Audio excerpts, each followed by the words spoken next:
My name's Gordan Clark. I'm 91 and will be 92 in April.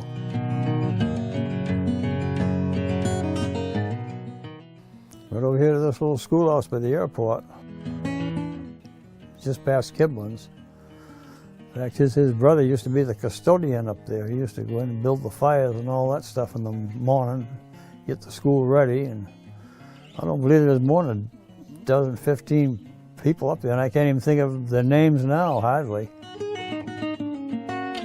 It was me and my sisters, and of course the McAllisters and the Kiblins. But Wayne, I think he went probably to Eastern. I don't know. That's where they came from. So this school had burnt, and they'd moved this one down. Town pulled it down with their tractor and sat it there. We went to school there for several years before they shut the thing down. We all went to Hillsborough then.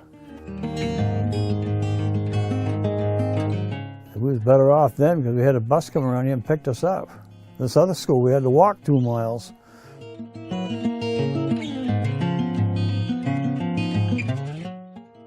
They called him Uncle Bob. Matthews, he was the custodian. I used to go in early in the morning and help him work in around his furnaces and stuff, sweep the floor. That's back when I was in high school. And I'd earn my dinners that way. I didn't have to pay for my dinner if I worked with Bob.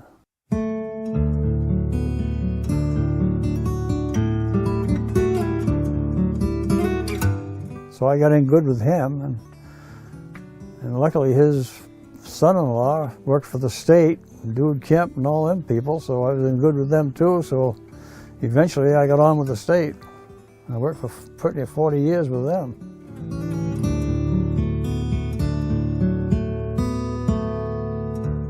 When I first got there, I got all the dirty work there was going for the first 2 or 3 years. I thought they were going to drive me out of there, but I stuck it out. But Dude Kemp, he was the nicest boss I ever had in my life, but boy, he'd like to get you a goat and then laugh like hell at you. But he'd do anything for me, my God.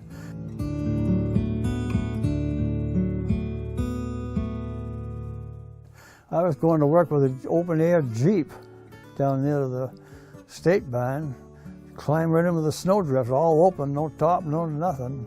Did that for a couple of years, I guess. And finally, one day, Dude drove in there. He just bought his wife a new Chevrolet car, and she had a beautiful '39 Oldsmobile. Drove that in there, and of course, I kept eyeballing it and looking at it, and she was saying what a nice car that was. He says, if you think that car's so wonderful, he says, why in hell don't you just take it home? So, sure, we did. We had that car for quite a few years. It was a nice old car.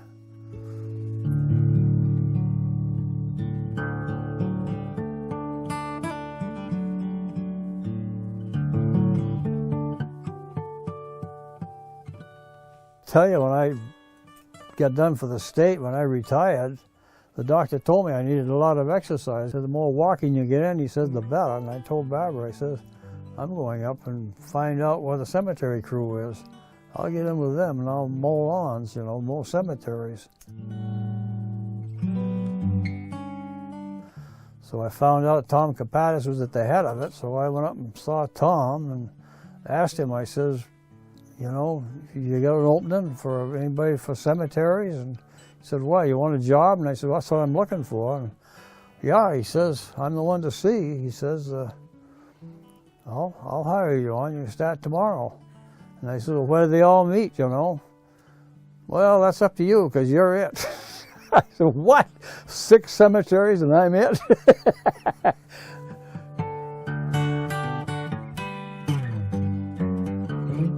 Well, I helped hay. We did a lot of haying. I remember Dad leaving him once. He went off and left me. I guess he didn't need me, so I was only a kid, probably 6, 7 years old. Well, I run like a son of a gun to catch up with it. Of course, he had the doodle bug, and he was towing a hay rack and a mowing machine and a horse rake behind that. And we'd spend the whole day up there. We'd mow it, and when we come back home, we had a load of hay. It dried and everything, and we brought the whole thing back. But I didn't want him to go off and leave me. I wanted to be there.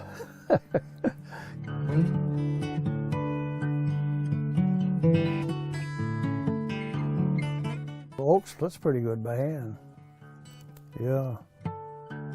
I used to get it up, I had a chainsaw, I'd get it up for my father. Because he was up my age, he got to 96. But he always wanted to be there when I was cutting it. I remember once I felt sorry for him and I didn't take him down, and I went down through with the tractor and the trailer and was starting to saw my wood down there, and pretty quick, here comes my father walking down, and that's when the tracks were still there. They hadn't tore them up. And he tripped and fell and struck his head, and blood coming all over him. And, I felt bad because I got off and left him, but I didn't want to work him, you know. But he wanted to be there, whether he worked or not. He'd lay down and go to sleep under a tree while I was working. I pulled the same thing on my son here a while back, and he went off and left me. So I got down there and I told my son, I know just how my father felt now. I said, I can't do much, but I want to be there in case something happens to you, you know. If you get stuck or get hurt. He said, next time, Dad, I'll tell you.